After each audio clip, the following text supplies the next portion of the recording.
Her blind date mocked her for not being able to speak and walked out, leaving her humiliated in front of the whole restaurant.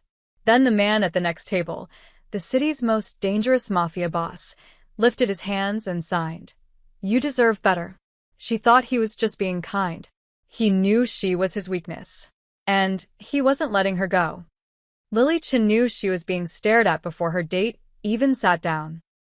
The hostess at Marcello's, a cozy Italian restaurant tucked into Chicago's Gold Coast, kept glancing at her with that particular blend of pity and curiosity.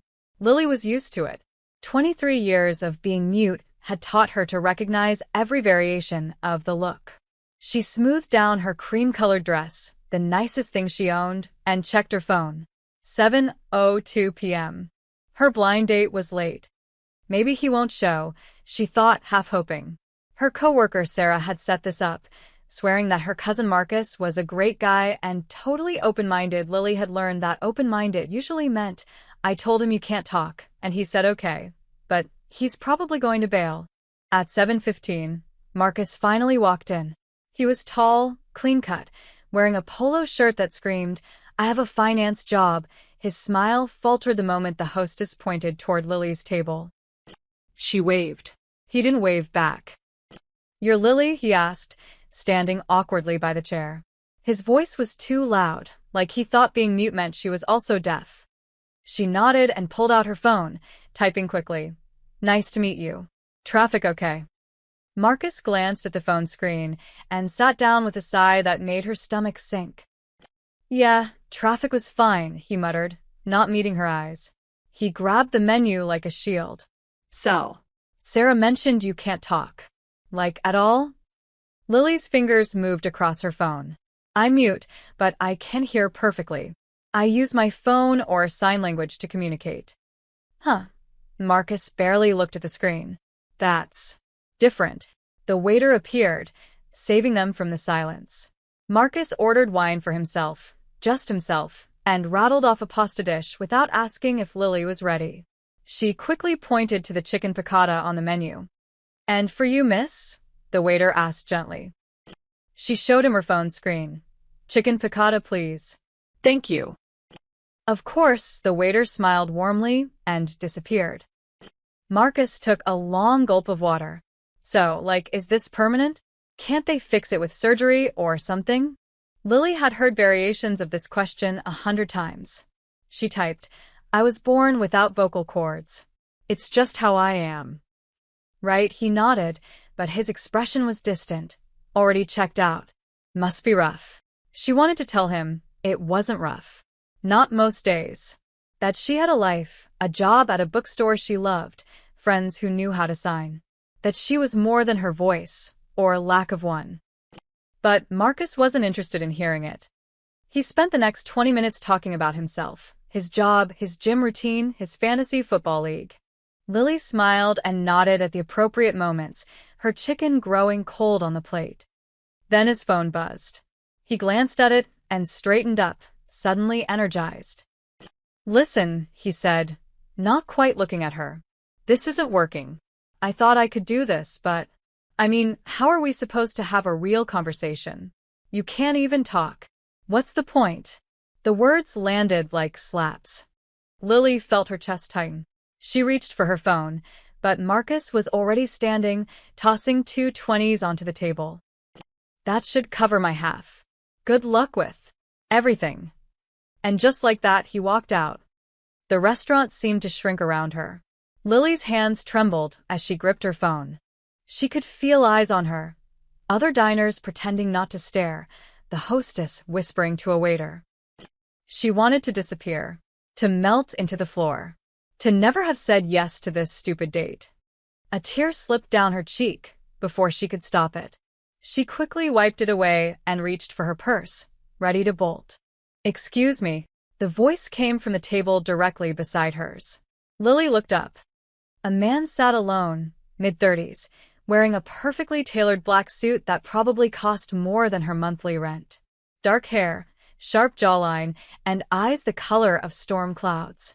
He was watching her with an intensity that should have been uncomfortable, but somehow wasn't. And then he did something that stopped her heart. He lifted his hands and signed. You deserve better than that jerk. Lily's breath caught.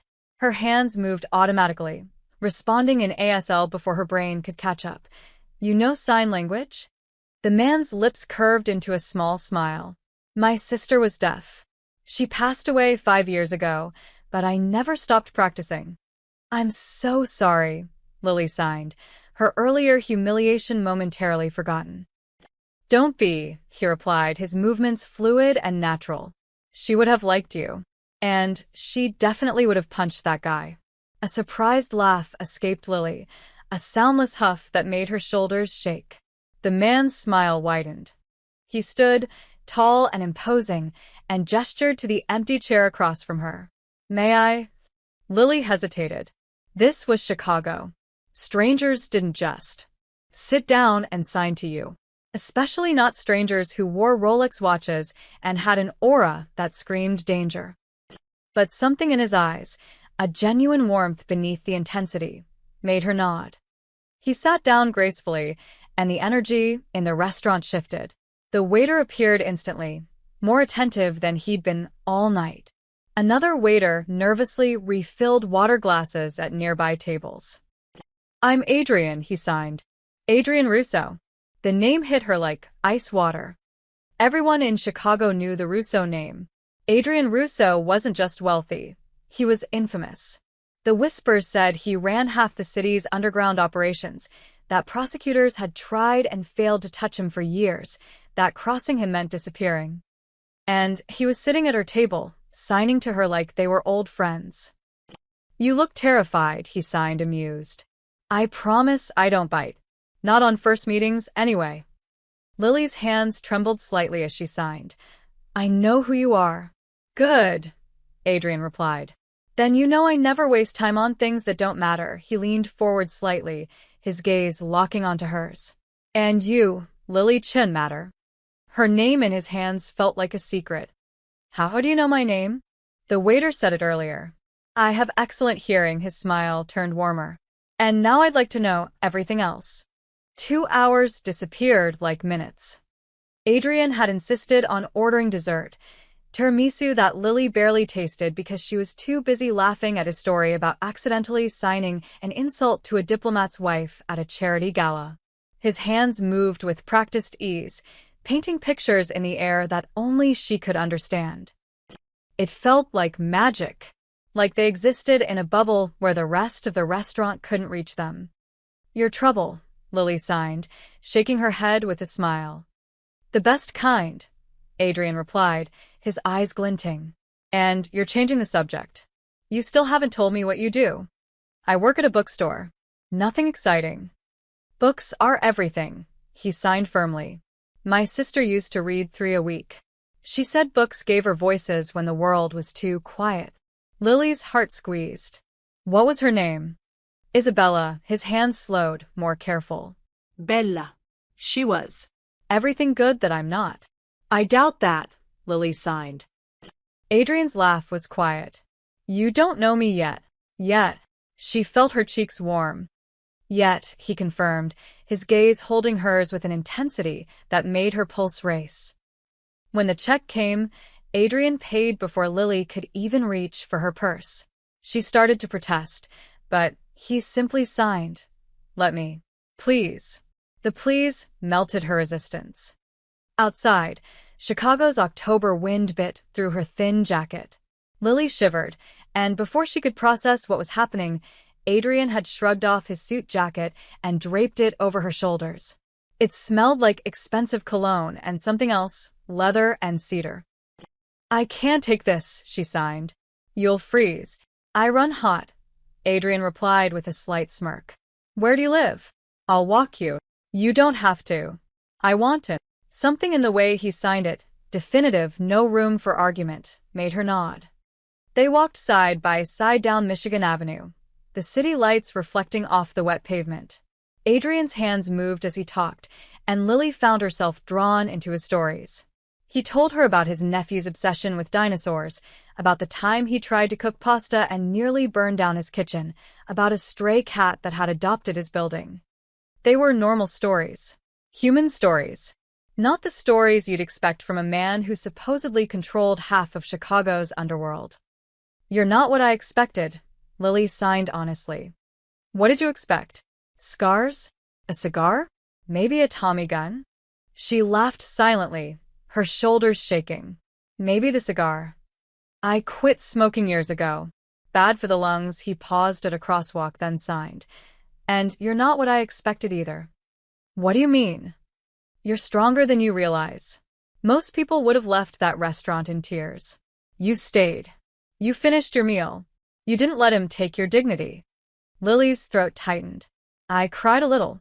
One tear, Adrian signed. I counted. Then you wiped it away and held your head up. That's not weakness. That's steel. No one had ever called her strong before. Brave, maybe. Inspiring, in that condescending way people used when they felt sorry for you. But never strong. She didn't know how to respond, so she just walked, her heart beating too fast. They turned onto a quieter street, and that's when Lily noticed them. Two men in dark coats, walking about 20 feet behind them. They'd been there since they left the restaurant. She'd thought it was paranoia at first, but now she was certain. Her hands moved quickly. Are those men following us? Adrian barely glanced back. Yes. They work for me. Why? Because I don't take walks alone, he said it casually, like having bodyguards was as normal as carrying an umbrella. They're harmless. Well, not harmless. But they won't bother you. Lily looked back again. The two men kept their distance, but she could see their faces now. Hard, alert, watching Adrian like hawks. One of them, built like a linebacker with a shaved head, caught her eye and quickly looked away. They seem nervous, she signed. Adrian's expression shifted, something between amusement and resignation. They're not used to this. Used to what? Me walking someone home. Me sitting at dinner for 2 hours. Me. This, he gestured between them. I don't usually let people close. Why not? He stopped walking, turning to face her fully. The streetlight above cast shadows across his face, making him look even more dangerous. And yet his hands, when he signed, were gentle.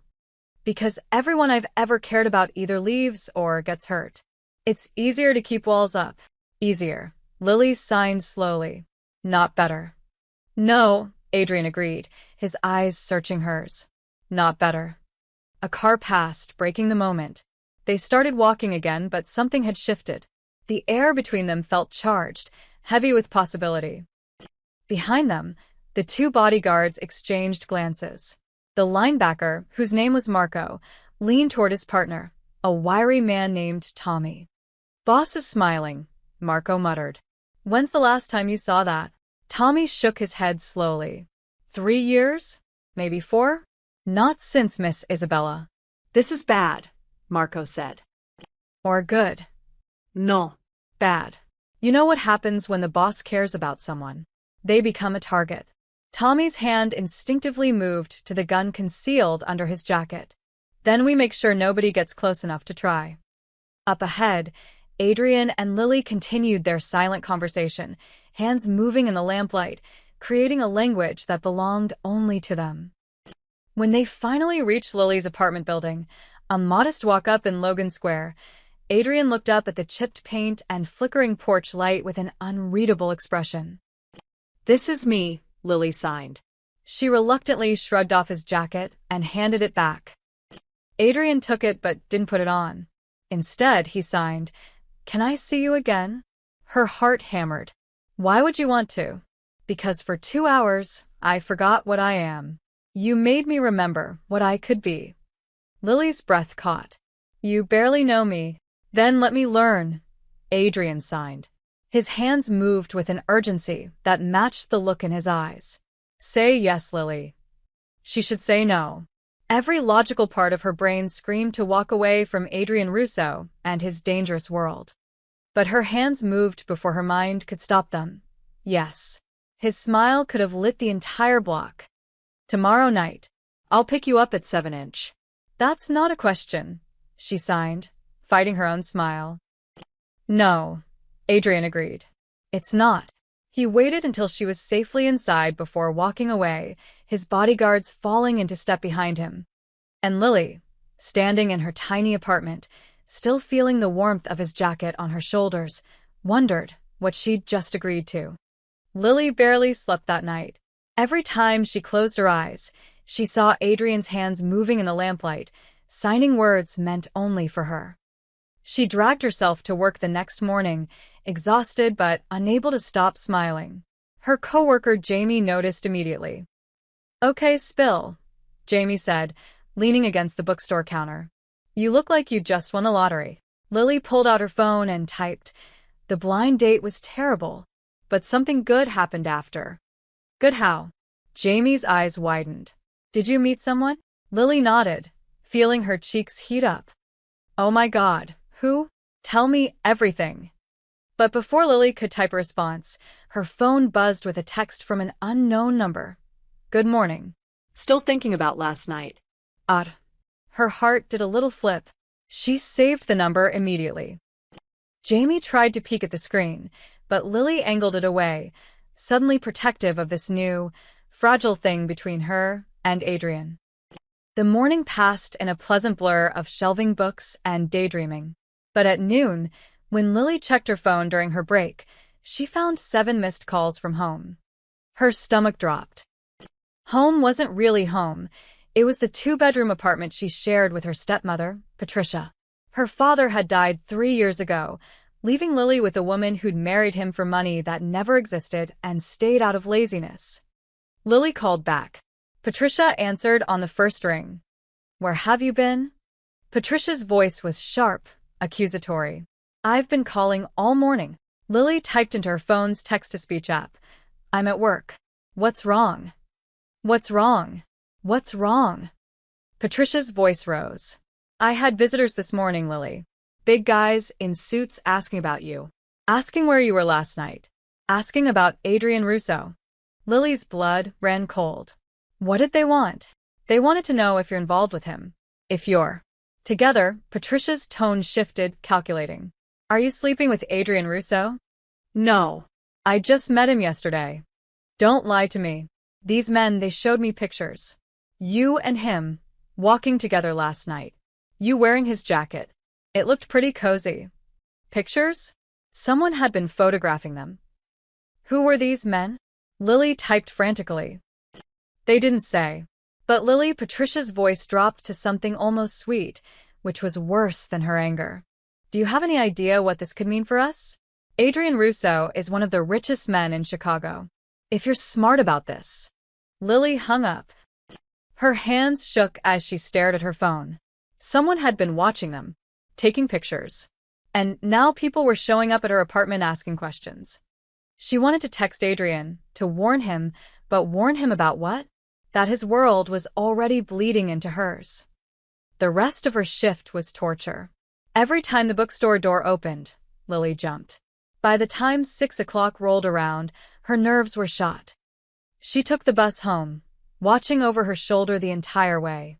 The apartment was on the 3rd floor of a rundown building that smelled like old carpet and regret. She climbed the stairs slowly, dreading whatever awaited her. Patricia was in the living room, dressed up for once, makeup carefully applied. She smiled when Lily walked in, a smile that didn't reach her eyes. "There you are," Patricia gestured to the couch. "Sit. We need to talk." Lily stayed standing, her arms crossed. "Fine." "Stand." Patricia's smile thinned. "I've been thinking about your situation with Mr. Russo. This could be very good for both of us." Lily pulled out her phone. "There is no situation. I barely know him." "That's not what those men said. They said Russo hasn't been seen with a woman in years. That he's notoriously private. And yet there he was, walking you home like some lovesick puppy." Patricia stood, moving closer. "Do you understand what kind of opportunity this is?" "Opportunity for what?" "For us, Lily. We could finally get out of this dump. You could help your family." "You're not my family," Lily typed, her fingers hitting the keys hard. Patricia's face hardened. "Your father left me with nothing but debt. Gambling debt. The kind of debt that doesn't just disappear." She pulled out a crumpled piece of paper from her pocket and tossed it onto the coffee table. $50,000. Due in 2 weeks. If I don't pay, these people will take everything, including this apartment. Lily stared at the paper, an invoice from something called Northside Collections. I didn't know Dad gambled, she typed. He didn't. I do, Patricia said it without shame. And I got in over my head. But if you're smart about this thing with Russo, if you make him care about you, he could. I'm not using him for money. You're not using him. You're just being strategic. Men like that, they take care of the women they're involved with. All I'm asking is that you don't mess this up. Lily felt sick. She grabbed her phone and typed, I'm going to my room. Those men said they'd be back. Patricia called after her. They want to meet you. Said they had a business proposal. I think you should hear them out. Lily slammed her bedroom door, which did nothing since it had no lock. She sat on her bed, head in her hands, trying to process everything. Someone was watching her. Patricia wanted to use her relationship with Adrian for money. Strange men were asking questions. And the worst part? She had no idea how to tell Adrian any of this without sounding crazy or paranoid, or like she was already too much trouble. Her phone buzzed. Another text from Adrian. 7 o'clock still work? I can't stop thinking about seeing you again. Lily's fingers hovered over the keyboard. She should cancel. She should put distance between herself and whatever mess was forming around her. But instead, she typed, 7 works. Can't wait. Through the thin walls, she heard Patricia on the phone with someone, her voice low and conspiratorial. Yes, she met him. No, she doesn't know anything yet. Tomorrow, I'll make sure she's here. The girl's naive. This will be easy. Lily's stomach twisted. Patricia wasn't just in debt. She was actively plotting something.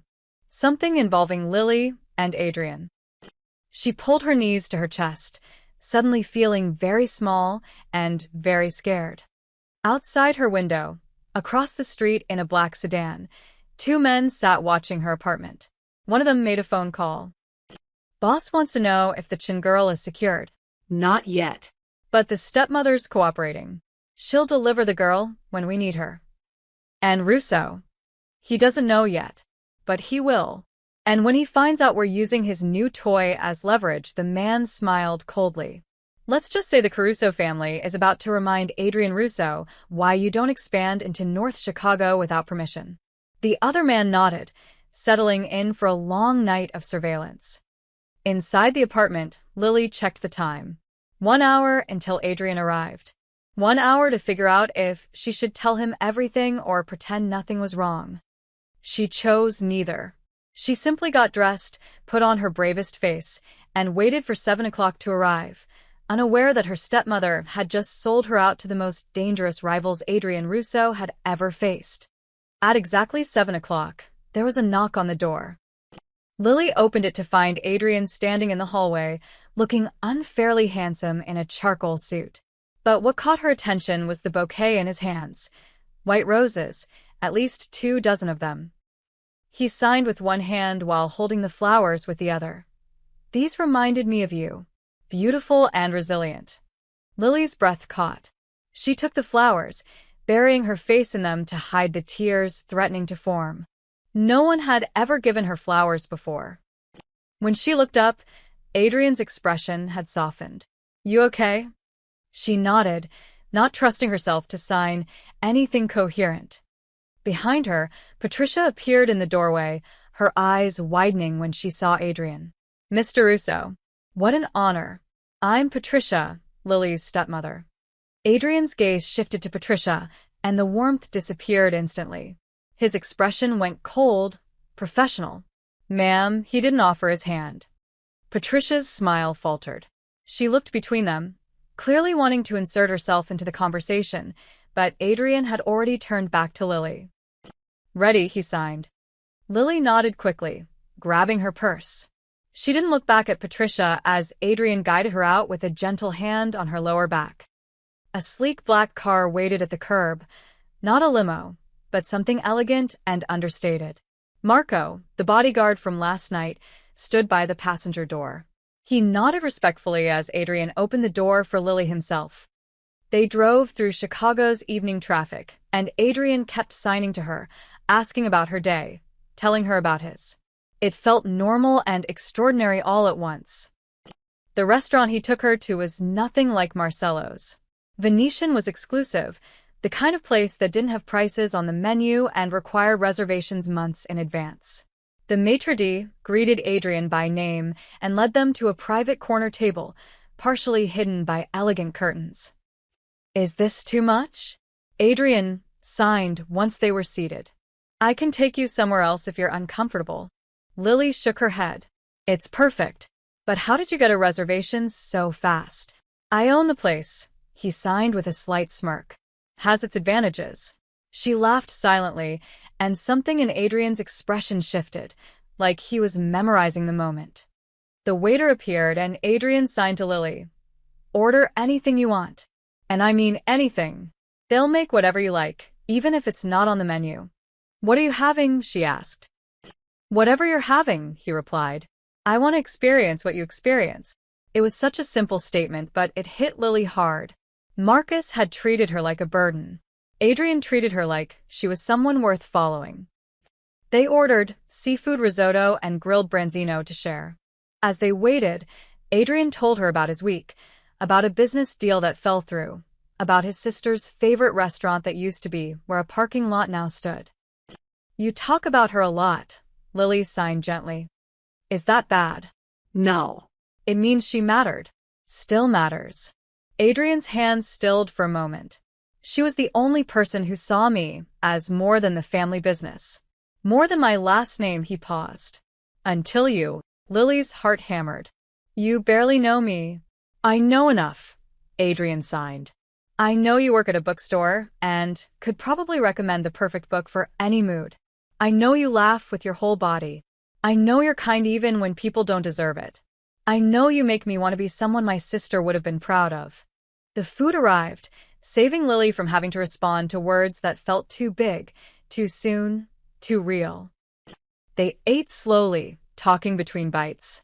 Adrian asked about her favorite books, her dreams, what she'd do if money wasn't an issue. He listened to every answer like it was the most important thing he'd ever heard. "You're really good at this," Lily sighed. "At what?" "Making me feel seen. Not like something broken that needs fixing. Just. Seen." Adrian reached across the table and gently took her hand. "You're not broken. The world is just too loud to notice what matters." Across the restaurant, partially hidden behind a column, a man in a dark jacket raised his phone and snapped several photos. The camera captured Adrian holding Lily's hand, the intimate way they leaned toward each other, the soft smile on Adrian's usually stern face. The man sent the photos immediately. Within minutes, they were being viewed in a dimly lit office in North Chicago. Well, Victor Caruso said, studying the images on his tablet. "The Ice King has a weakness." His lieutenant, Frank, leaned over his shoulder. "You want us to grab her?" Not yet. "Let him get attached. Let him think she's safe." Victor smiled coldly. "The deeper he falls, the harder he'll break when we take her. And when Adrian Russo is broken, we take everything he has." Back at Venetian, Adrian and Lily finished their meal, unaware of the danger circling them. As they left the restaurant, Adrian's hand found the small of her back again, protective and possessive in a way that made Lily feel both safe and thrilled. Marco and Tommy flanked them as they walked to the car, their eyes scanning the street with practiced vigilance. But they were looking for immediate threats, men with guns, suspicious cars. They didn't notice the photographer melting into the shadows, or the black sedan that pulled away from the curb and disappeared into traffic. Adrian drove Lily home himself this time, his bodyguards following in a separate car. He walked her to her door, and in the dim hallway light he signed, "I had a perfect night." "Me too," Lily signed back. "Can I see you again?" "Soon." "You just saw me last night." "Not soon enough," Adrian replied. Lily smiled. "Tomorrow?" "Tomorrow," he agreed. He hesitated, then leaned forward and pressed a soft kiss to her forehead. "Sleep well, Lily Chin." She watched him walk away, his bodyguards materializing from the shadows to follow him. Only when his car disappeared around the corner did she go inside. Patricia was waiting, arms crossed. Well, did he give you anything? Money? A credit card? Lily walked past her to her room without responding. You're being stupid, Patricia called after her. You could milk this for everything, but you're playing it like some romance novel. Wake up, Lily.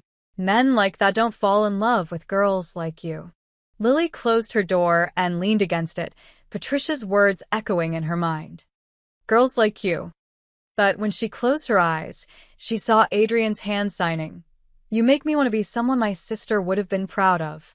She fell asleep thinking maybe, just maybe, Patricia was wrong. In a warehouse across town, Victor Caruso pinned Lily's photo to a board. Around it were other photos, Adrian's properties, his associates, his routines. Russo's weakness has a name, Victor said to his assembled crew. And now we know exactly how to destroy him. The rumors started small, like poison dropped into water. Lily first heard them at the bookstore 3 days later. 2 women browsed the romance section, speaking in voices just loud enough to carry. Did you see the photos online? Adrian Russo, with some girl. I saw.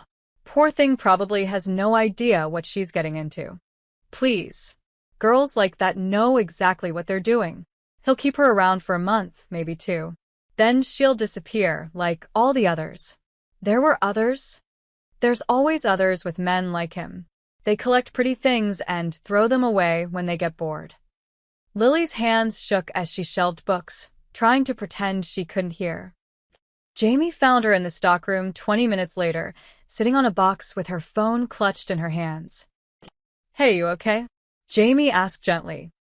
Lily typed, people are talking about me and Adrian, saying he's just using me. Lily, people talk, especially about someone like Adrian Russo. It doesn't mean. What if they're right? Lily typed, what if I'm just entertainment until he gets bored? Jamie sat beside her. Is that what it feels like when you're with him? Lily thought about Adrian's hands signing to her, the way he listened like her words were precious, the forehead kiss that had felt like a promise. No, she typed. It feels real. Then trust that. Trust him. And definitely don't trust random strangers gossiping in a bookstore. But the damage was done. The seed of doubt had been planted. By the end of the week, the rumors had spread everywhere. Someone had leaked the photos from the restaurant to a gossip blog. The headline read, Chicago's most dangerous bachelor. Who is mystery woman? The comments were vicious. She's obviously a gold digger. He'll dump her in a month. What does he even see in her? Lily tried not to read them, but they burned themselves into her brain anyway. Adrian seemed oblivious. He texted her every morning, took her to dinner every night, made her laugh with stories signed in their private language. But Lily couldn't shake the feeling that everyone was watching them, judging them, waiting for the inevitable end. Meanwhile, across town in Adrian's office, his consigliere wasn't oblivious at all. Vincent Santoro had served the Russo family for 30 years. He'd watched Adrian grow from an angry teenager into a controlled, calculating leader. And he'd never seen him like this, distracted, soft, vulnerable. We need to talk, Vincent said, closing Adrian's office door. Adrian didn't look up from the contract he was reviewing. So talk. The girl. Lily. Now Adrian looked up, his expression cooling. What about her? The entire city is talking about you too. Our rivals are paying attention. The Carusos have been asking questions. Let them ask. Adrian, Vincent leaned forward. She's making you look weak. You're leaving events early to see her. You're distracted in meetings. Yesterday you smiled during a negotiation. You never smile during negotiations. Maybe I should smile more often. Not when it makes you vulnerable. Vincent's voice rose. These men, they're circling like sharks. They see a weakness, and they'll exploit it. They'll use her to get to you. Adrian stood, his chair scraping against the floor. Then I'll protect her. You can't protect her and run this organization. You have to choose. I don't have to choose anything. Adrian's voice went dangerously quiet. Lily stays. Anyone who has a problem with that can take it up with me directly. Vincent exhaled slowly. She's just a girl, Adrian. There will be others. She's not just anything. Adrian's hands moved unconsciously, signing even though Vincent didn't understand. She makes me feel alive, Vince. For the first time since Bella died, I feel like I'm living instead of just existing. And what happens when the Carusas or the Gallos or any of our enemies figure that out? What happens when they take her because you care too much? Then I'll burn their world down. Vincent stared at his boss, recognizing the stubborn set of his jaw. You're in love with her. It wasn't a question. Adrian didn't answer, but his silence was confirmation enough. God help us all, Vincent muttered. What neither of them knew was that Lily had arrived 5 minutes earlier, flowers in hand, a surprise visit to bring Adrian lunch. Marco had let her up, assuming the boss would want to see her. She'd been standing outside the office door, waiting for a break in the conversation to knock. And she'd heard everything. She makes me feel alive. For the first time since Bella died. The words should have made her happy. Instead, they cracked something open inside her chest. She wasn't Lily to him. She was a replacement. A substitute for the sister he'd lost. Someone to fill the void Bella left behind. That's why he'd approached her in the restaurant. That's why he'd been so kind, so patient. She reminded him of Isabella. She wasn't special. She was just convenient. Lily backed away from the door, the flowers clutched too tight in her hands. She made it to the elevator before the tears came, silent and bitter. Marco caught up to her in the lobby. Miss Chen, where are you going? The boss is upstairs. She shook her head and kept walking out onto the street, into the afternoon crowd. By the time Adrian came downstairs 10 minutes later, she was gone. Where's Lily? He asked Marco. She left. About 5 minutes ago. She seemed upset. Adrian's stomach dropped. Did she go into my office? No, sir. She was waiting outside. Outside, where she could have heard him and Vincent talking. Adrian pulled out his phone and called her. It went straight to voicemail. He called again. And again. Each time, voicemail. He texted, Lily, please call me. Whatever you heard, let me explain. No response. I need to see you. Nothing. Please. The words sat on his screen, unanswered. Vincent appeared at his elbow. What happened? She heard us. She heard me talking about Bella. Adrian's voice was hollow. She thinks that she's a replacement. Adrian closed his eyes. I need to fix this. Give her space. She'll come around. You don't understand. Adrian looked at his consigliera. I just found her. I can't lose her too. But Lily wasn't answering her phone. And in her apartment, she sat on her bed, crying silently while Patricia's earlier words echoed in her head. Men like that don't fall in love with girls like you. Patricia was right. Adrian didn't love her. He loved the ghost of his sister. And Lily was just a convenient substitute who happened to sign. 3 blocks away, in the black sedan that had been following Lily for days, Victor Caruso's men watched her building and smiled. She's alone, one reported into his phone. And from the looks of it, they just had a fight. Victor's voice crackled through the speaker. Perfect. Scared and isolated. That's exactly how we want her. Get ready to move. For 3 days, Lily ignored Adrian's calls and texts. She went to work, came home, and avoided looking at her phone. Each notification from him felt like a knife twisting deeper. On the 4th day, he stopped trying. That hurt worse than anything. On the 5th night, she was walking home from her shift at the bookstore when she felt it, that prickling sensation of being watched. She glanced over her shoulder and saw a black sedan crawling along the curb behind her. Her heart hammered. She walked faster. The car matched her pace. Lily's hands shook as she pulled out her phone to call. Who? The police? And tell them what?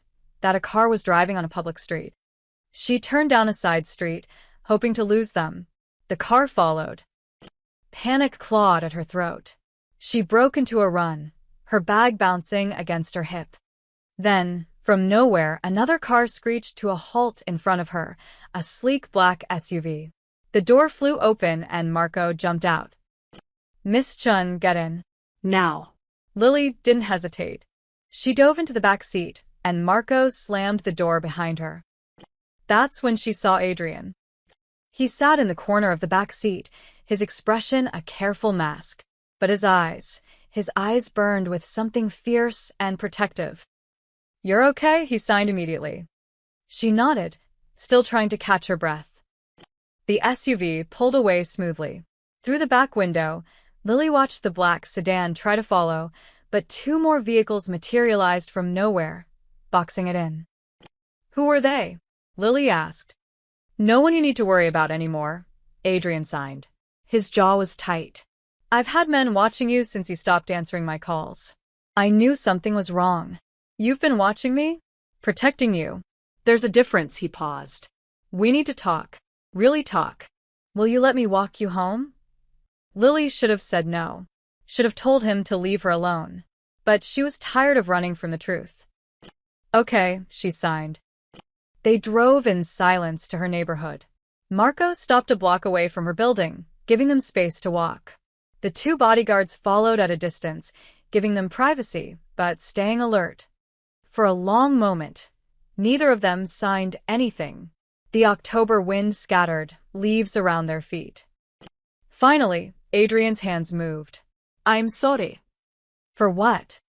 "For making you feel like a replacement. For making you think you were anything less than extraordinary." He stopped walking, turning to face her fully. "You heard me talking about Bella. About how you make me feel alive." Lily nodded, not trusting herself to sign. "And you thought I meant you were her substitute." Adrian's expression was pained. "Lily, you couldn't be more wrong." "Then what did you mean?" Adrian took a breath, his hands moving slowly, carefully. "When Bella died, I locked everything away. Every emotion, every feeling, every part of me that could hurt. I became what everyone needed me to be. Cold, calculating, untouchable." He paused. "And then you walked into that restaurant and reminded me what it felt like to be human. Not because you're like Bella. Because you're you." Lily's eyes burned with unshed tears. "You're nothing like my sister," Adrian continued. She was fierce and loud and filled every room with noise.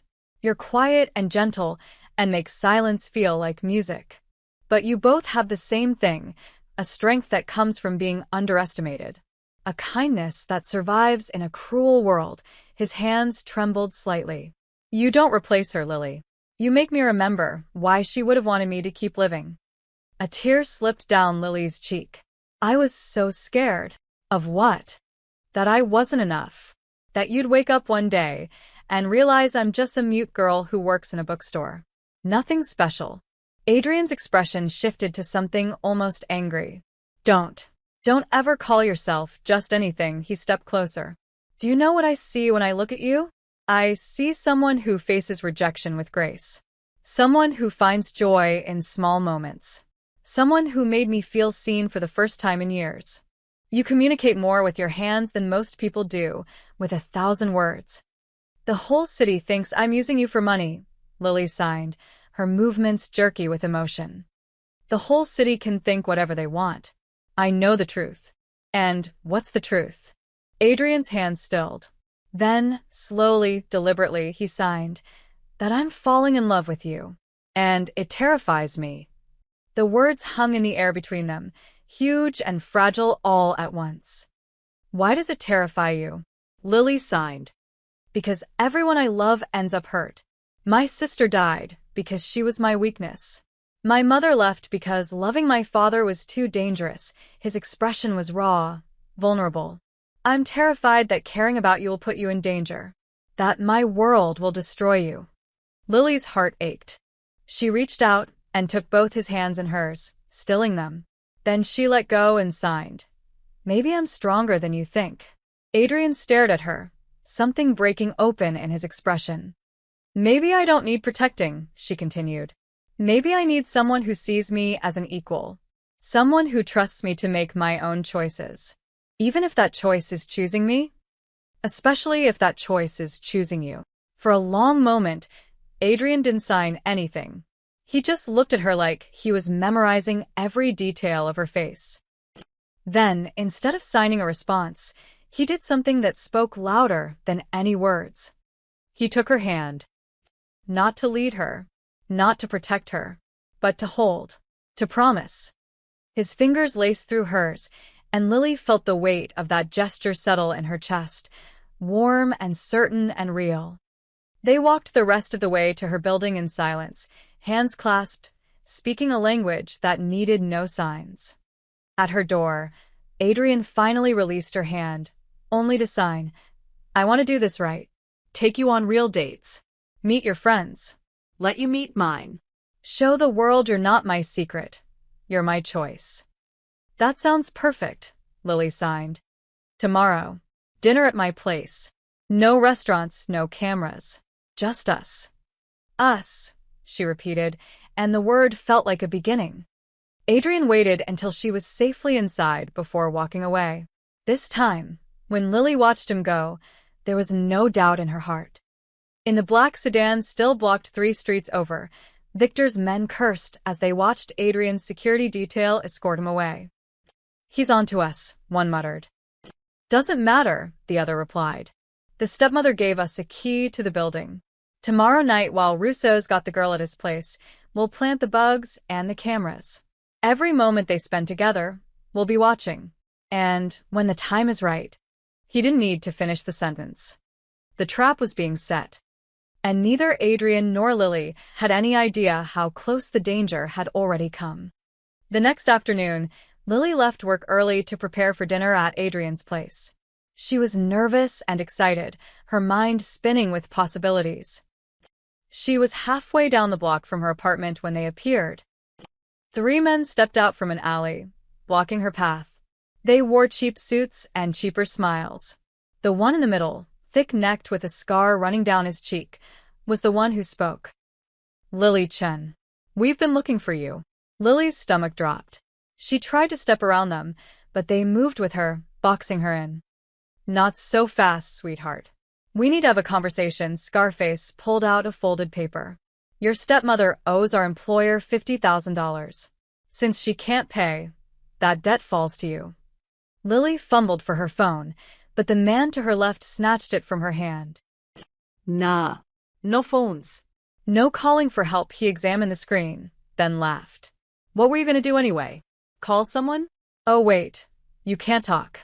The third man, younger with slicked back hair, snickered. "What's the matter? Cat got your tongue?" "Oh wait, you never had one to begin with." Lily's face burned.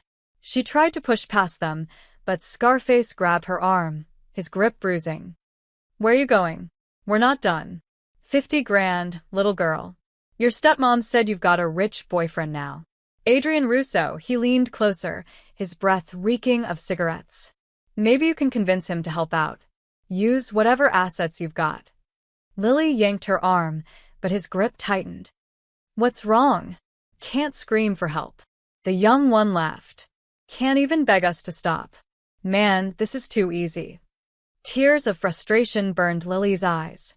She opened her mouth, trying to make any sound, anything, but nothing came. It never did. "Leave the money at this address by Friday," Scarface said, shoving a card into her jacket pocket. "Or, we'll come collect another way. And trust me, sweetheart, you won't like." "Let her go." The voice was quiet, but it cut through the street like a blade. All 4 of them turned. Adrian stood 10 feet away, his hands in his pockets, his expression perfectly calm. Behind him, Marco and Tommy materialized from the shadows. The change in the debt collectors was instant. Scarface released Lily's arm so fast she stumbled. The young one went pale. The third man took an actual step backward. "Mr. Russo," Scarface stammered. "We didn't know, we were just..." "You are touching something that belongs to me." Adrian's voice remained soft, but there was an edge to it that made Lily's skin prickle. "Do you have any idea what happens to people who touch what's mine?" "It's just business, Mr. Russo. The woman's stepmom owes." "I don't care what she owes." Adrian walked forward slowly, and all 3 men shrank back. "You made her cry. You mocked her. You put your hands on her. He stopped directly in front of Scarface. Give me one reason I shouldn't have Marco break every finger you used to touch her. Please, Mr. Russo, we didn't mean. Leave. Now. And pray I never see your faces again. They scattered like rats, nearly tripping over each other in their haste to escape. The young one dropped Lily's phone in his rush. The moment they were gone, Adrian turned to Lily, his expression transforming from cold fury to gentle concern. Are you hurt? Lily shook her head, but her hands were trembling too hard to sign properly. Adrian pulled her into his arms, and she let herself break, tears soaking into his shirt. He held her until the shaking stopped, then pulled back enough to sign. Who were they? Lily explained about Patricia's gambling debt, about the $50,000, about everything. Adrian's expression darkened with each word. Where does their boss operate? No, Lily signed. Don't. It's not your problem. It became my problem the second they touched you. He turned to Marco. Find out who runs Northside Collections. I want an address in an hour. Adrian, please. Lily started signing, but he was already walking to his car. Come on, he signed. You're coming with me. 2 hours later, Adrian walked into a grimy office in a strip mall on the north side. Marco and Tommy flanked him, and behind them, Lily followed reluctantly. A balding man in his 50s sat behind a desk cluttered with papers. He looked up, saw Adrian, and his face went white. Mr. Russo. What an unexpected. Adrian slammed a metal briefcase onto the desk, making the man jump. He opened it, revealing stacks of $100 bills. 50,000. For Patricia Chen's debt. The man blinked. That's very generous, Mr. Russo, but I'm not done. Adrian leaned forward, his voice dropping to a deadly whisper. Lily Chen's name will never leave your lips again. You will never send anyone to her home. You will never approach her on the street. If I hear even a rumor that your organization has spoken her name, I will burn your operation to the ground. Do you understand? The man swallowed hard. Yes, Mr. Russo. Absolutely. The debt is cleared. We'll never. Good, Adrian straightened, closing the briefcase. One more thing. If Patricia Chen comes to you with more debts, you refuse her. She is no longer your client. Make sure all your competitors know the same. Of course. Whatever you say. Adrian turned and walked out, Lily hurrying after him. She waited until they were in the car before her hands flew into angry signs. What was that? That was me protecting you. I didn't ask you to. Her signs were sharp, furious. You can't just throw money at my problems and expect me to be grateful. Adrian's jaw tightened. They were threatening you, and I was handling it. Handling it? They had you cornered. They were mocking you. His own signs grew more intense. What was I supposed to do? Walk away? Yes. Or ask me what I wanted first? Lily's eyes blazed. You paid my stepmother's debt without even asking me. You made me feel like a possession. Like something you own. That's not. Adrian stopped, his hands falling. I don't think of you like that.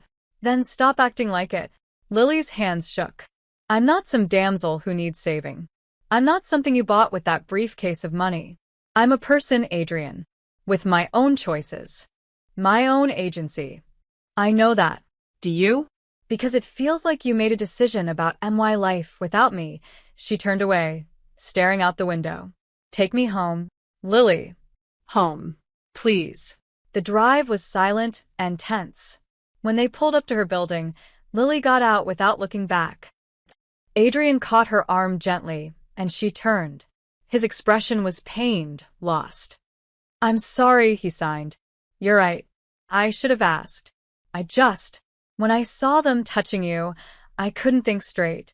All I could see was you hurt and scared, and I needed to fix it. I don't need you to fix me, Lily signed, softer now but still firm. I need you to trust me, to see me as your equal, not your responsibility. I do see you as my equal. Then prove it, she signed. Stop making decisions for me. Stop treating me like I'm fragile. I survived 23 years without you. I can survive my stepmother's debts too. Adrian nodded slowly. What do you need from me? Space, Lily signed. I need to think. She could see the words hurt him, but he nodded. Okay, I'll give you space.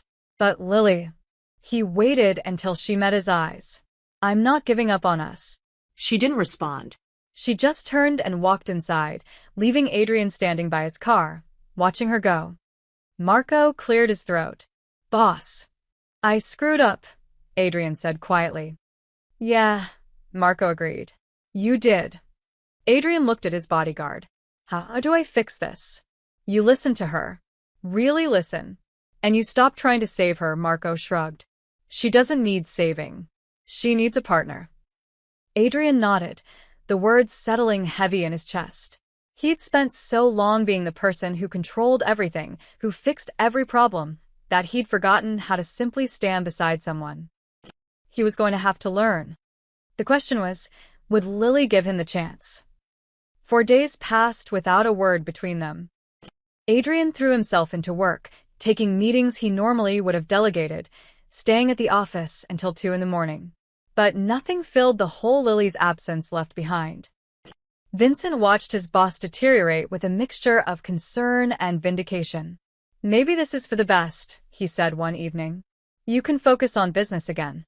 Adrian's glare could have melted steel. Get out. Meanwhile, Lily tried to convince herself she'd made the right choice. She went to work, came home, avoided looking at her phone. But every quiet moment felt empty.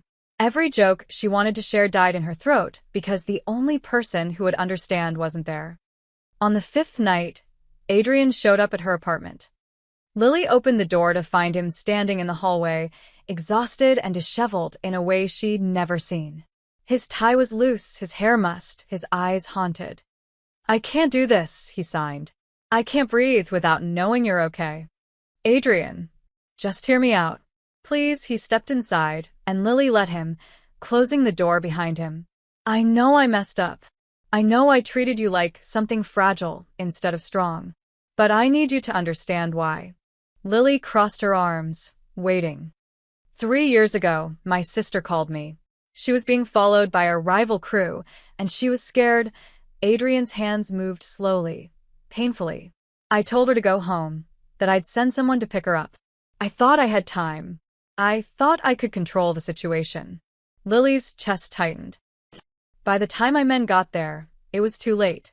They grabbed her off the street, held her for 2 days, trying to use her as leverage. Adrian's face was anguished. When we finally found her, she was alive, but broken. The things they did to her, she was never the same. Adrian, Lily sighed gently. She died 6 months later. The doctor said it was complications from the trauma, but I know the truth. They killed her spirit long before her body gave up. His hands shook. So when I see you in danger, when I see men threatening you, all I can think is, not again. I won't lose someone else because I was too slow, too weak, too human. Lily felt tears slip down her cheeks. She understood now, the desperation in his actions, the need to control everything. But understanding didn't change what she needed. I'm so sorry that happened to Bella, she sighed. But I'm not her. And you can't protect me from everything by controlling my life. I know, Adrian's shoulders sagged. But I don't know how to stop. I don't know how to care about someone without trying to shield them from the world. Then maybe, Lily sighed, her heart breaking with each word, you're not ready for this. For us. Adrian stared at her like she'd struck him. Don't say that. I need someone who sees me as strong enough to face danger beside them. Not someone who locks me in a tower for my own good. Her hands trembled. I don't need saving, Adrian. And I didn't need love. Adrian signed back, his movements sharp and desperate. I was fine being alone, being cold, being nothing but the job.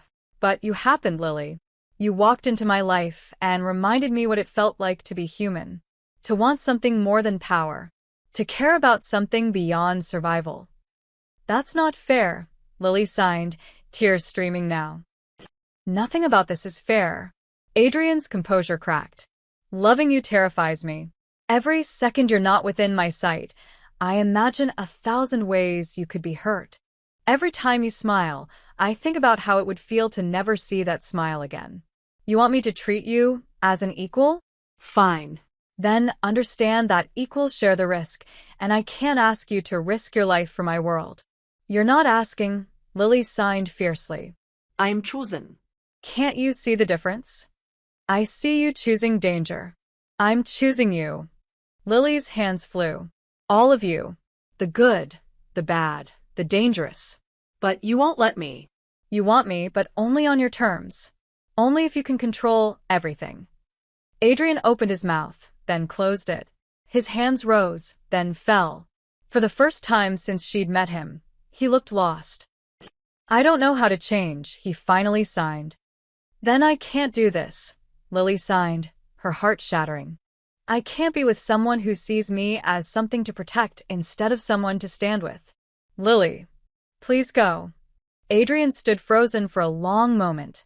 Then slowly he turned toward the door. He paused with his hand on the knob, looking back at her one last time. I love you, he signed. Even if I'm terrible at showing it. Even if I'm too broken to do this right. I love you. Then he walked out.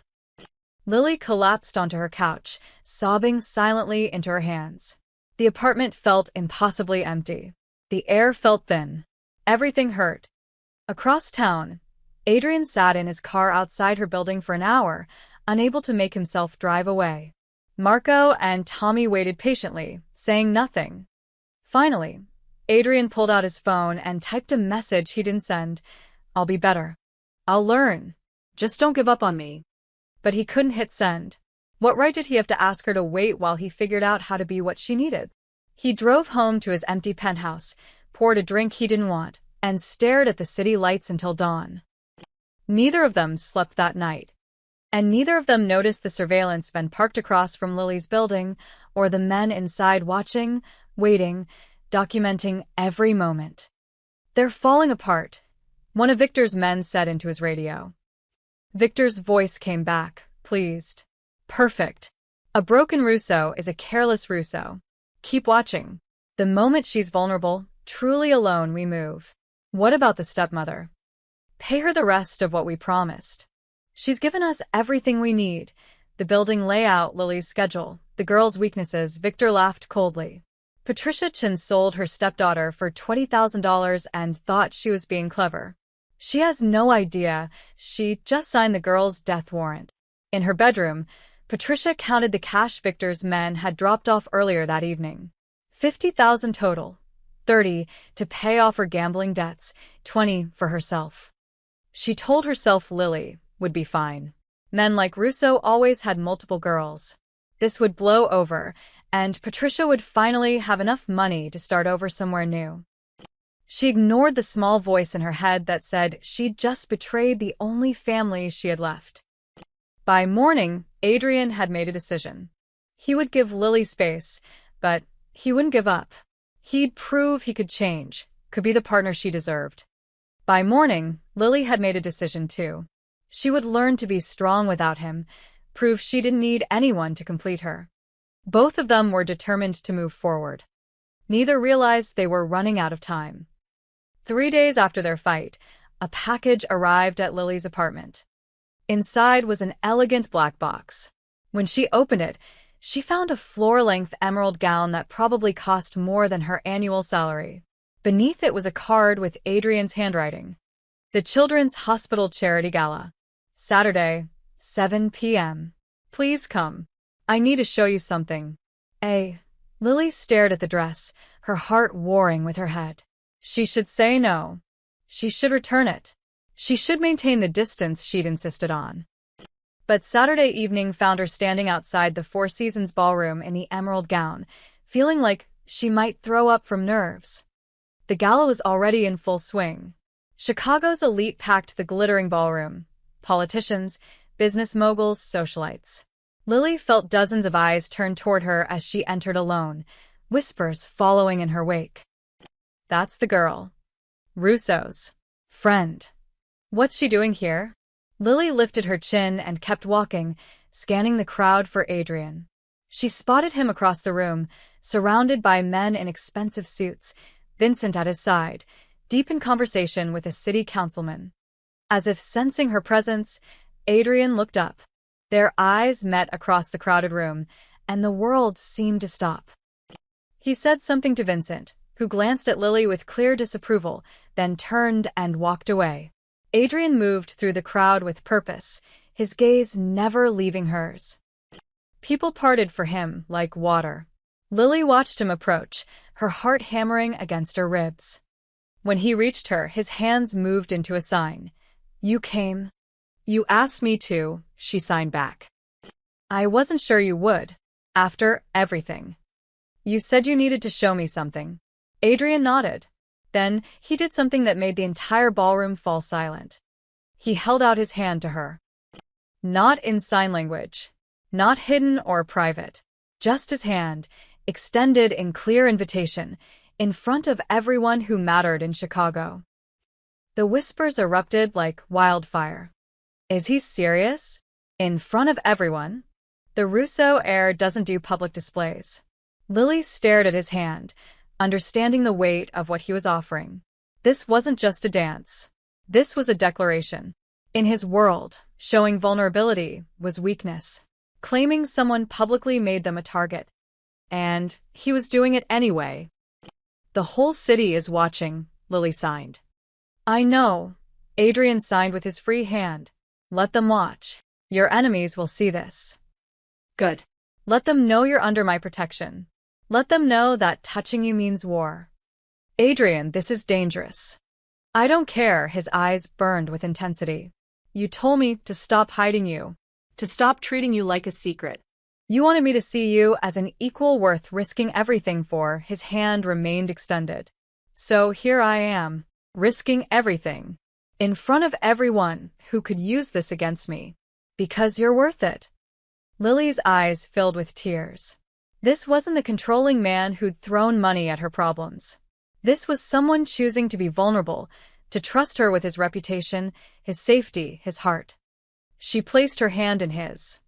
The whispers grew louder, but Adrian didn't seem to hear them. He led her onto the dance floor, and the crowd parted, creating a circle around them.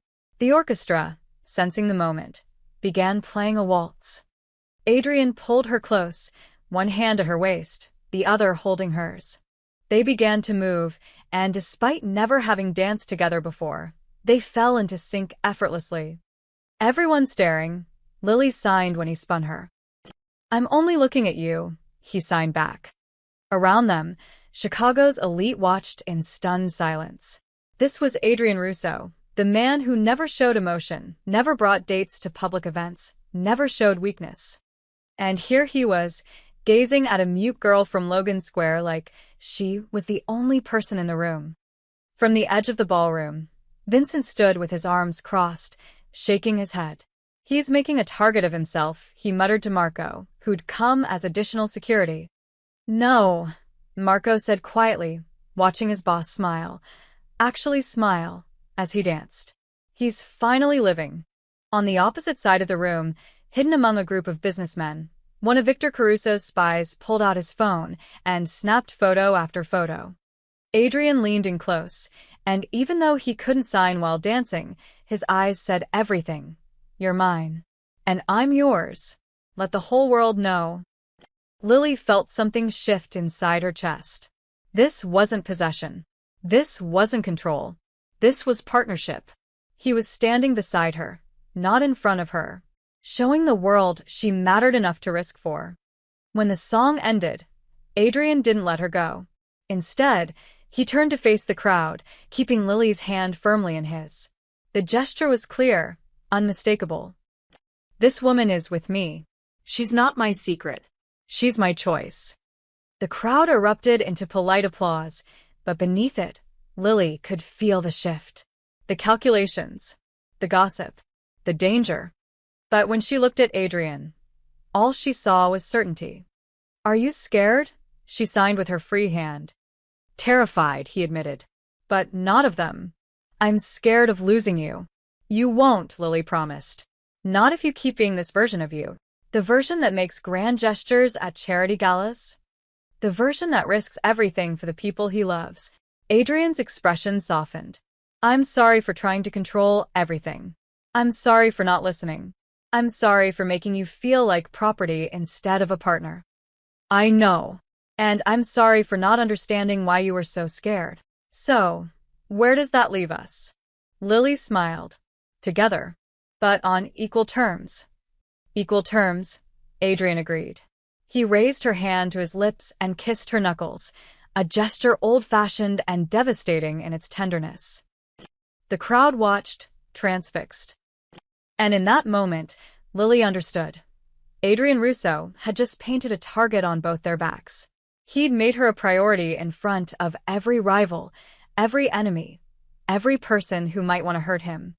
It was reckless, dangerous, Stupid. it was also the most romantic thing anyone had ever done for her.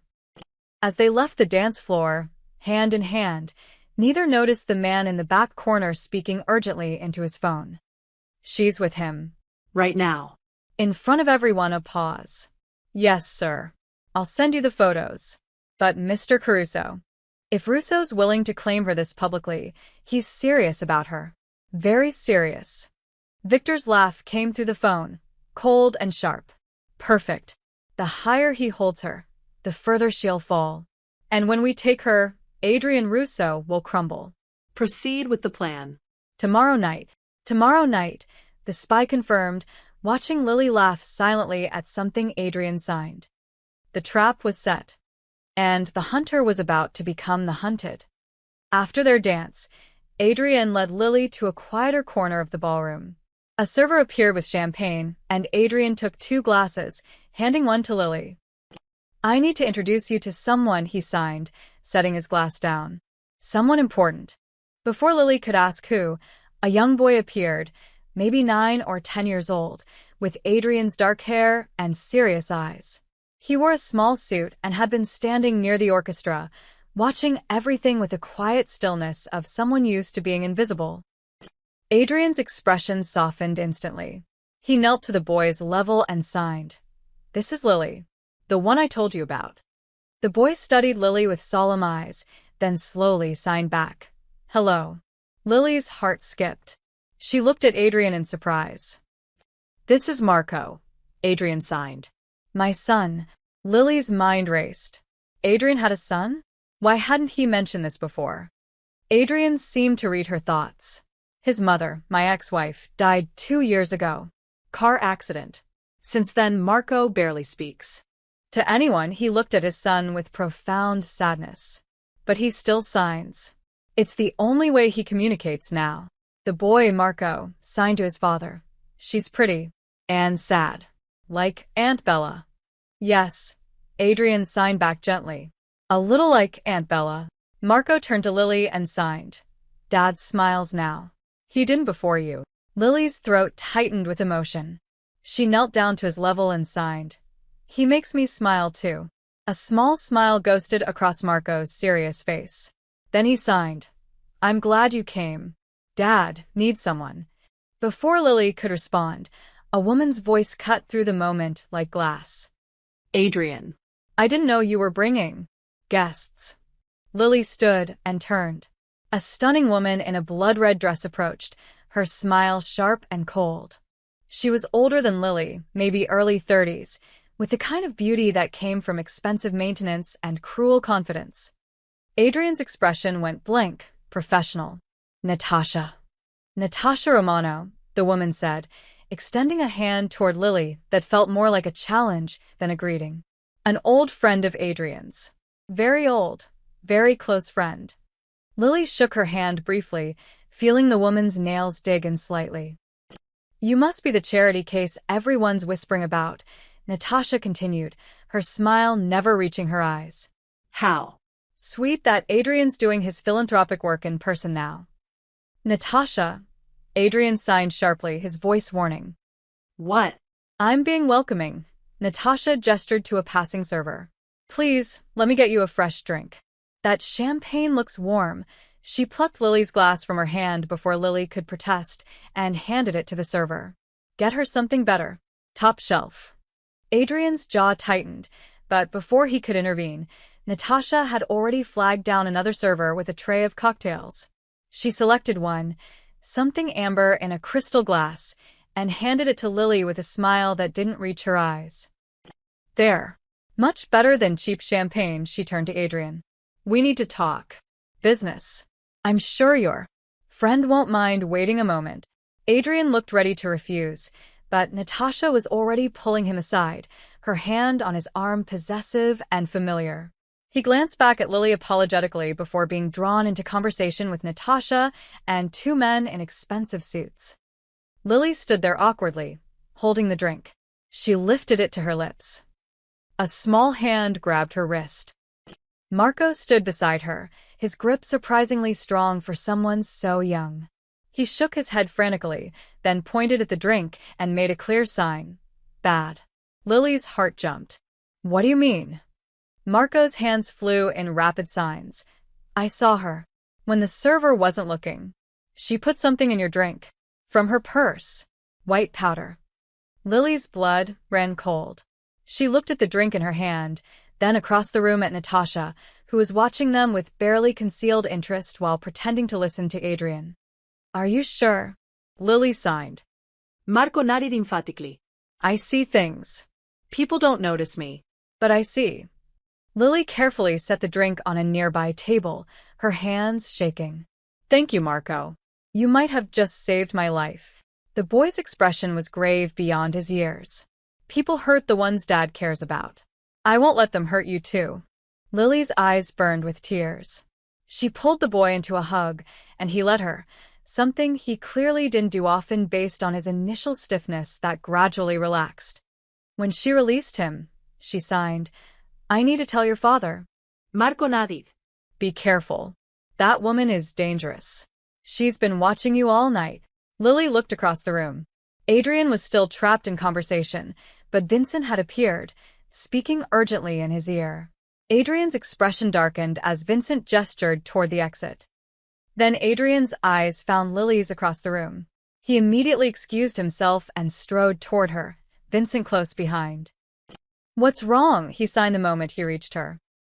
Lily explained everything, Natasha taking her drink, replacing it with a new one, Marco seeing her add something from her purse. With each word, Adrian's expression grew colder, more dangerous. He picked up the drink Lily had set down and handed it to Vincent. Get this tested. Now. And find Natasha Romano. Already on it, Vincent said, surprising Lily with his efficiency. She left through the west exit 2 minutes ago.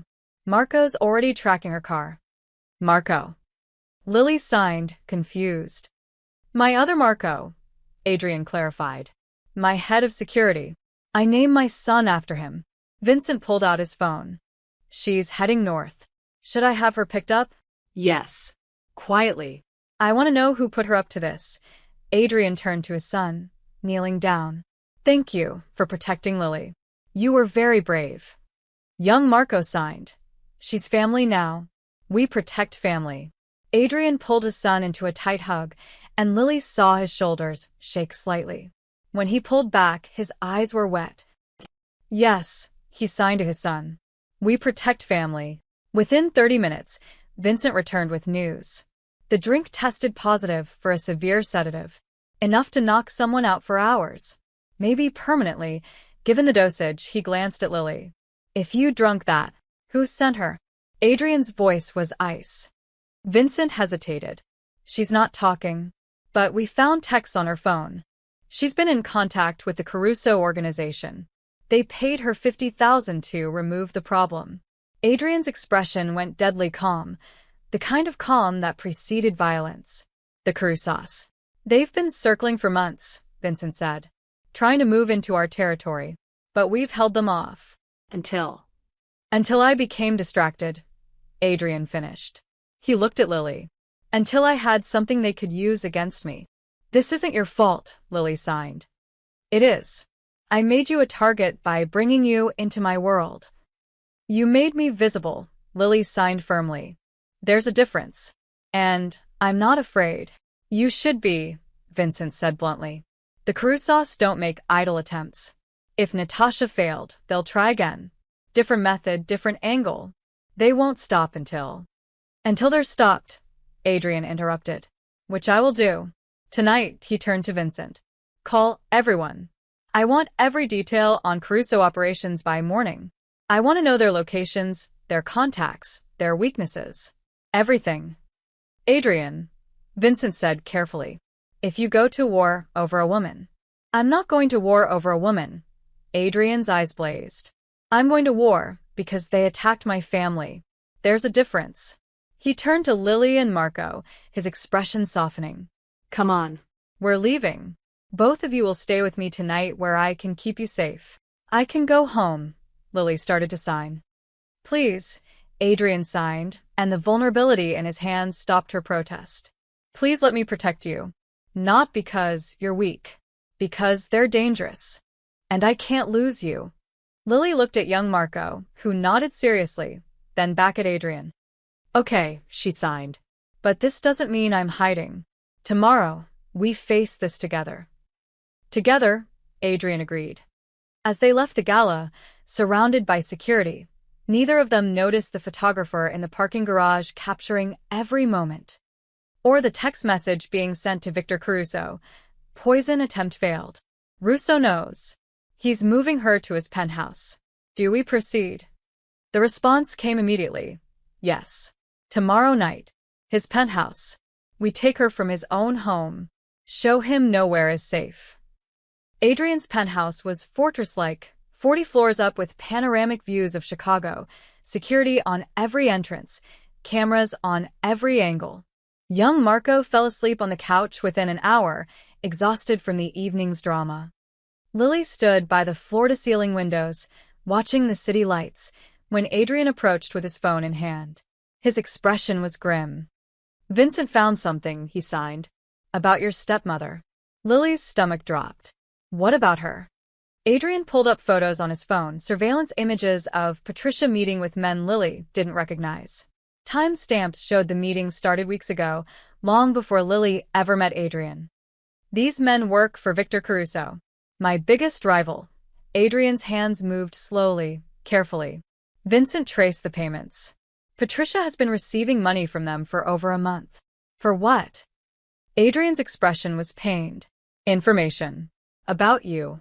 Your schedule, your routines, where you live, where you work. She gave them everything they needed to get close to you. Lily felt like the floor had dropped out from under her. Why? They paid her $20,000.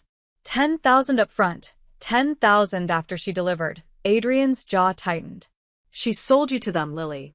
She's been working with them from the start. Lily's hands shook too much to sign. Patricia had betrayed her. Not just passively, but actively. She'd sold Lily out to dangerous men for money. There's more, Adrian signed. The debt collectors who cornered you? Caruso's men. Patricia told them when you'd be walking home alone. The whole thing was staged to make you vulnerable, to make you dependent on me. They wanted me to get closer to you. Yes. You were never the target. You were the weapon. They planned to use you to get to me. Adrian's expression was anguished. And I almost let it work. If Marco hadn't seen Natasha poisoning your drink tonight, if you'd been taken from the gala, he didn't finish. He didn't need to. I need to see her, Lily signed. Patricia. I need to hear this from her. Lily. Please. I need closure. Adrian studied her face, then nodded. Tomorrow morning. But I'm coming with you. The next morning, they arrived at Lily's apartment building with Marco and Tommy flanking them. Patricia answered the door in her bathrobe, a coffee cup in hand. Her eyes widened when she saw Adrian. Lily. Mr. Russo. What a surprise. Lily pushed past her into the apartment, Adrian following. Patricia's fake smile faltered. What's going on? Lily pulled out her phone and pulled up the surveillance photos Vincent had sent. She shoved the screen in Patricia's face. Patricia's expression crumbled. Lily, I can explain. Lily's hands flew in sharp, angry signs. Adrian translated, his voice cold. She wants to know if it's true. Did you take money from the Caruso family? They approached me. I didn't. Patricia's voice rose defensively. They said they just want information. That's all. Just information about your schedule. They said they wouldn't hurt you. You believed them? Lily signed, and Adrian translated. They paid me $50,000. Patricia's composure shattered completely. Do you know what that means? I could finally leave this dump, start over. You sold me, Lily signed, her movements sharp and precise. You sold me to criminals for money. I was desperate. The gambling debts, the collectors, I had no choice. There's always a choice, Lily signed. Adrian translated, but there was approval in his voice. You chose money over family. You chose yourself over the girl your husband left in your care. Your father left me nothing, Patricia screamed. Nothing but debt, and you. A mute girl who can't even speak. Do you know how hard it's been taking care of you? Lily flinched, but her hands didn't waver. You never took care of me. I took care of myself. I paid my half of rent. I bought my own food. All you did was make me feel like a burden. Because you are. Patricia's face was ugly with anger and desperation. And when those men offered me a way out, I took it. I'm not sorry. You have Adrian Russo now. You'll be fine. You don't need me, Star. Lily felt tears prick her eyes, but she refused to let them fall. She pulled off the key to the apartment from her keychain and set it on the table. Her hands moved in slow, deliberate signs. You lost me the day you sold me. But I'm not the one who should feel ashamed. You are. Adrian translated, then added his own words. The Caruso family won't protect you. They used you just like you used Lily. When this is over, you'll be alone with nothing but blood money to keep you warm. Patricia's face went pale. What do you mean, when this is over? It means the Carusos are finished. Adrian's voice was ice. And everyone who helped them will answer for it. If I were you, I'd take whatever money you have left and disappear. Because when Lily walks out that door, you lose the only protection you had. Protection? What protection? Mine. Adrian's smile was cold. I don't hurt people connected to Lily. But the moment you're not connected anymore, he let the implication hang.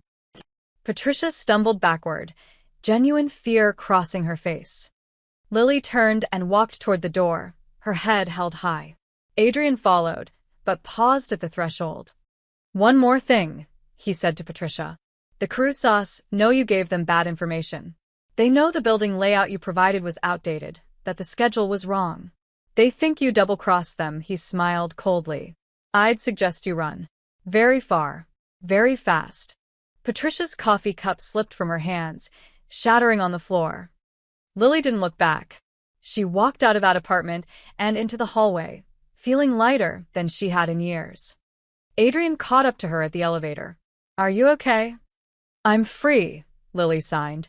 For the first time since my father died, I'm free. I'm proud of you, Adrian signed. That took real strength. I learned from someone who's teaching me what strength really means. Adrian pulled her into his arms, holding her close. Behind them, Marco gave Tommy a subtle nod, and Tommy spoke into his radio. Subject secured. Begin operation. In Patricia's apartment, the woman frantically grabbed clothes, throwing them into a suitcase. She had maybe an hour before the Carusos realized she was running. But she was already too late. 3 blocks away, Vincent sat in a car with a tablet, watching security footage from 12 different angles. Every Caruso operation, every safe house, every meeting point, all of it documented, timestamped, ready for the FBI raid he'd anonymously arranged. It's done, Vincent said into his phone. Caruso's entire operation exposed. Patricia Chen's testimony sealed it. She doesn't even know we recorded her confession. The FBI moves in 1 hour. Adrian's voice came through the line. Good. End this. Today. By noon, Victor Caruso and 18 of his associates were in federal custody. Their organization crumbled in hours, decades of crimes finally catching up with them.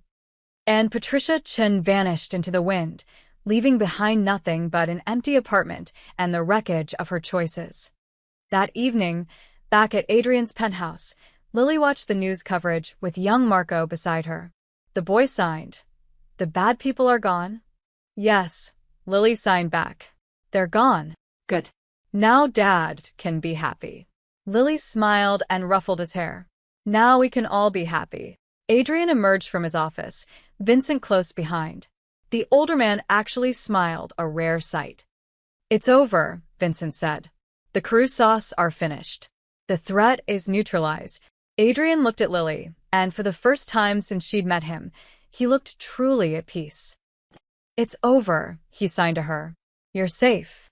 "We're safe," Lily corrected. "We're safe," Adrian agreed, pulling her close. 3 months later, spring had transformed Chicago from gray to green. Lily stood in the garden behind Adrian's estate, a sprawling property outside the city she'd only recently learned he owned. It was nothing like his sleek penthouse. Here, there were flowers and trees, a stone fountain, and a peace that felt worlds away from the dangerous life she'd glimpsed. Young Marco ran past, chasing a golden retriever puppy Adrian had surprised him with last week. The boy's laughter, actual sound, not just silent joy, echoed through the garden. It was the first time he'd made noise in over a year. "He's healing," Vincent said, appearing beside Lily. The older man had softened toward her after she'd helped negotiate a truce with a rival family using nothing but patience and written notes. "You're good for both of them." Lily smiled and typed on her phone. "They're good for me too." Vincent nodded and walked toward the house, leaving her alone in the garden. She wandered deeper into the space, finding a secluded corner where a white marble bench sat beneath a willow tree. She was admiring the roses when she felt familiar arms wrap around her waist from behind. Adrian rested his chin on her shoulder, and they stood like that for a moment, watching the breeze scatter petals across the grass. Finally, he stepped back and turned her to face him. His hands moved in the private language that had become theirs. "I want to tell you something." I'm listening. "My empire was built on fear. Every brick, every connection, every victory. All of it came from people being afraid of what I might do." His expression was vulnerable, open. "I thought that was strength. I thought that was power. But then you walked into my life and showed me I was wrong." Lily's throat tightened with emotion. "You gave me hope," Adrian signed, his movements slow and deliberate. "Hope that I could be more than my last name, more than the empire, more than the fear. You made me believe I could be someone worth loving." "Adrian, let me finish," he signed with a soft smile. 3 months ago, I was living in darkness. I had money, power, respect, everything except a reason to use any of it. And then a mute girl got rejected at a blind date, and I couldn't stop myself from reaching out." His eyes glistened. "Best decision I ever made." Lily wiped at her eyes. "You gave me something too." "What?" A voice. Her hands moved with confidence, with strength. "My whole life, people saw my silence as weakness, as something broken that needed fixing. But you saw it as just another way of speaking. You learned my language. You made me feel heard." Adrian's expression cracked, emotion flooding through. "I spent 23 years thinking I was invisible," Lily continued. "That I didn't matter because I couldn't shout or argue or make noise. But you taught me that silence can be powerful, that the quietest voices sometimes say the most important things." "You were never invisible," Adrian signed fiercely. "You were just waiting for someone worthy enough to really see you. And you were waiting for someone brave enough to see past the monster everyone thinks you are." Adrian pulled her close, pressing his forehead against hers. They stood like that, breathing together, two people who'd found each other in the most unlikely circumstances. When he pulled back, his hands moved again. "I love you. Not because you remind me of my sister. Not because you're convenient or safe or easy.